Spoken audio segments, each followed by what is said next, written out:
And man, oh man, the big old numbers keep on dropping in the League of Legends scene. Going to be talking about 100 Thieves and also Cloud9 for the second time today. In the back half of the episode, they continue to do some things that are a bit wild child of an organization like Cloud9, a different organization, that being 100 Thieves. Apparently now, well, being confirmed by Bwipo in a recent Summoning Insights podcast episode. If you guys want to check this out, a great series by Monte Cristo and Thorn and their latest guest, that being Bwipo, coming out a couple years later. Just so you guys all know, this money, this offer back in the day, I believe around 2018, for a guy like Bwipo, apparently being offered $2.4 million from 100 Thieves, an organization that certainly has been under flack and fire for their lack of esports success and have been combating that for quite some time now. And with their enter of Valorant, their leave of CSGO, that debate does continue. But hey, back in the day, Bwipo has now confirmed 100 Thieves at one point or another was throwing the bag around. I still think they are for a few players here and there. We'll see what happens this upcoming season with their current roster.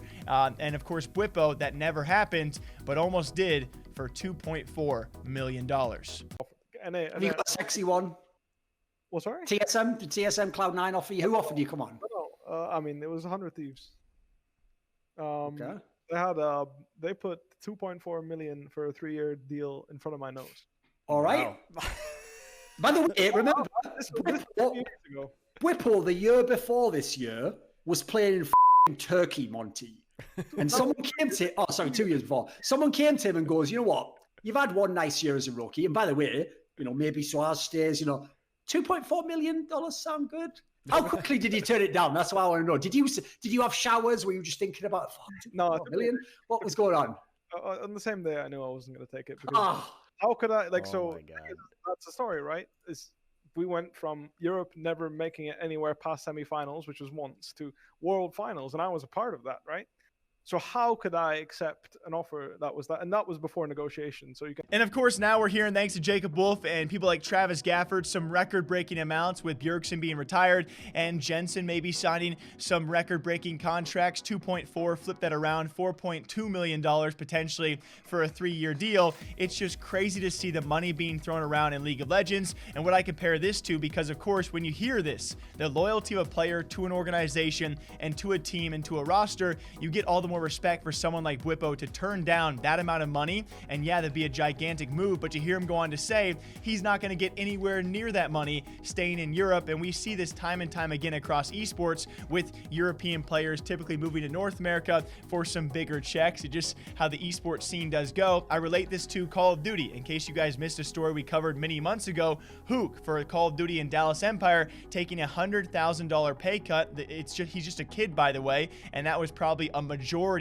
of his paycheck. Call of Duty salaries not anywhere near League of Legends. He took a 6-figure pay cut just so his team could be completed. And these are the kind of moves and the stories that come out that make you respect these players like Hook and Bwipo all the more. So very, very cool. Make sure to check out the full episode, guys. 3 hours of great content from Thorn and Monty as per usual. Now, second story out there that yes, Cloud9 certainly under fire for, and with the ongoing debate today, or I should say election here in America. I don't get too political on this show. I never will. It's definitely not my type of vibe, and I hope you guys are okay with that. But Cloud9 certainly did on Twitter. They're not the only esports organization to make some presidential and election jokes, which a lot of people, it was controversial to say the very least to have a gaming and esports organization tweet out something like this. As Cloud9 took to Twitter to say, well, congrats on winning the election, Trump. There's no way that Biden comes back from this. Hashtag election 2020. And in case you guys don't know, I think a lot of us did. It's a joke, one-off. It's also a jinx in the League of Legends scene as well to say